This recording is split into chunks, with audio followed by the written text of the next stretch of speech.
À quelques 300 milles de route de Montréal, après les Laurentides et le parc La Vérandrie, Val-d'Or, porte d'entrée de l'Abitibi, ville des mines d'or, de cuivre, de plomb, de zinc. La ville et sa banlieue comptent plus de 20 000 âmes.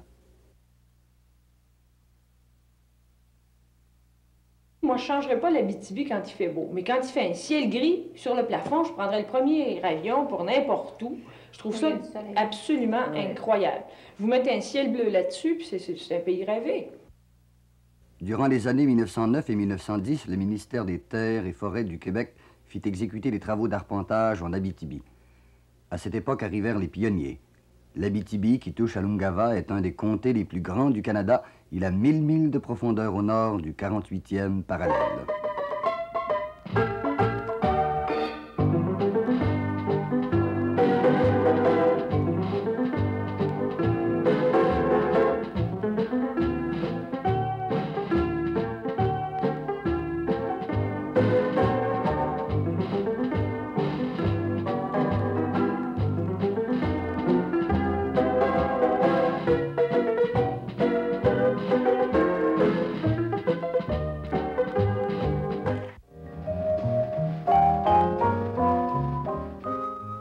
Au petit matin, avant que le jour se lève sur Val-d'Or, M.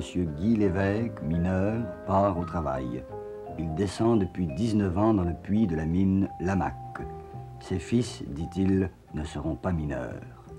Les mines s'épuisent. Elles vivent quelques 25 années.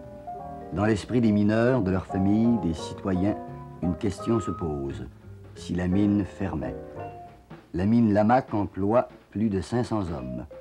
Le syndicat des métallos travaille à la création d'un fonds minier.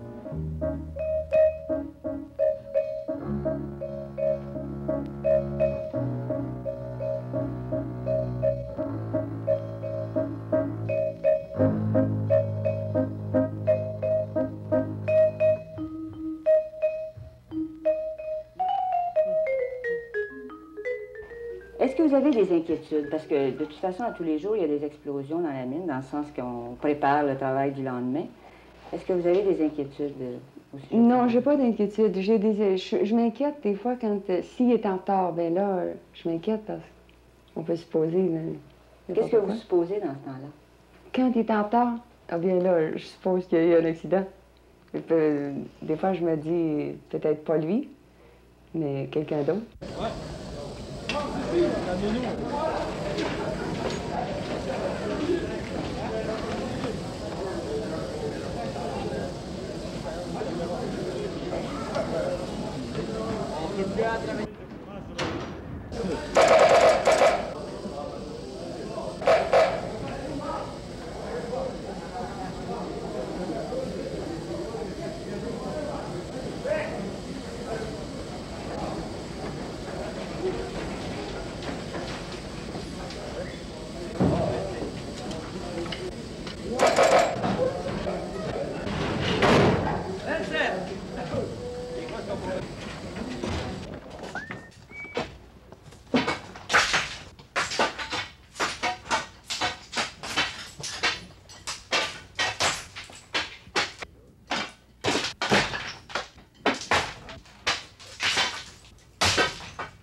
C'est assez intéressant de visiter la mine.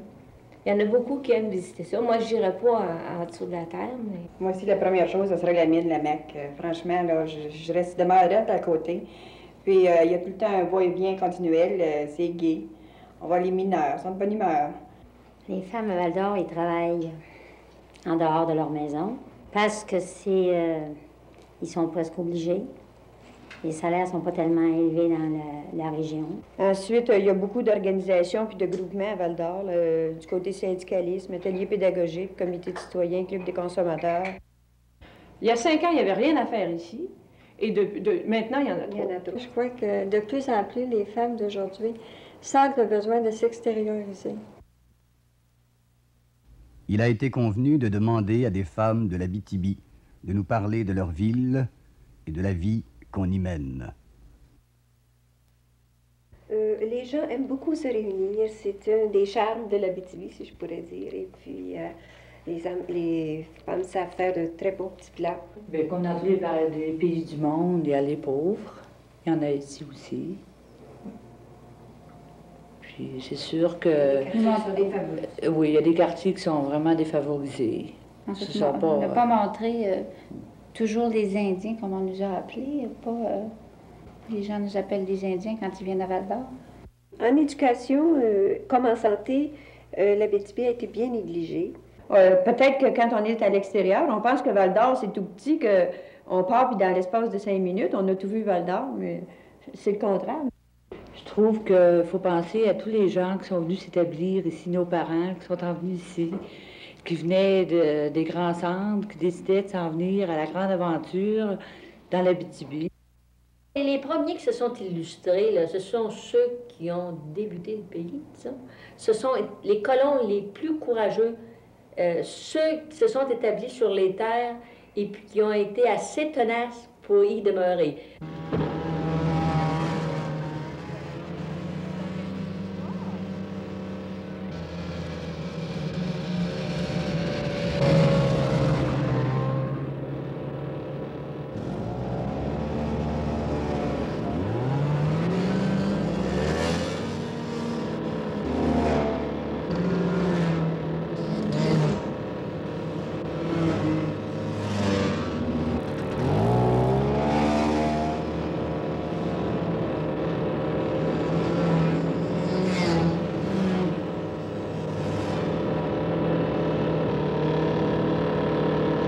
En fait, c'est un pays d'hommes, je pourrais dire l'Abitibi, parce que ils aiment à construire, à bâtir, la chasse et la pêche sont des sports favoris et puis ils peuvent les pratiquer à leur goût ici. En général, il faut que l'homme abitibien soit costaud pour pouvoir tout simplement résister au pays. S'il est mineur, s'il est bûcheron, s'il travaille au bureau ou quoi que ce soit, c'est pas, je veux dire, il faut tout de même que physiquement, il soit capable de le prendre, parce que c'est pas un pays pour des petits sentiers.